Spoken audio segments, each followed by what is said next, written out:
Hey guys, in this video I'm going to show you how you can download, install and start playing Roblox on your PC and or laptop.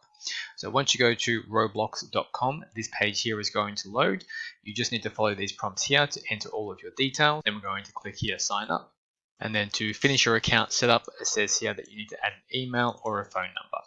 So we're going to simply add an email. So once that has been done, you're going to click continue. And then you're going to need to confirm your email address. Your email will look like this. We're going to press verify email, and that will take you back to the page. Now from here, once you're back on this page, you can click on any of these options here to start the game. So if we just click on survival, this first option here, then we're going to click on the play icon.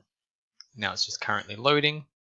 Now the next page you should see is the download option, download and install Roblox. This installation in the top left or right will appear.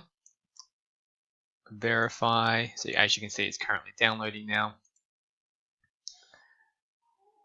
Now you can see it's currently installing to your computer. And once it has been installed, you can simply sign up or log in. We have an account already, so we're going to simply log in. All right, so click and log in here, enter username and password. Then that will bring you back to the main page again. So these are all the different games you can here play. So if we click on doors, click on the play icon, then this next page is going to load. And then as you can see, we're now inside playing Roblox. If you found this helpful, make sure you like and subscribe, and I'll see you next time.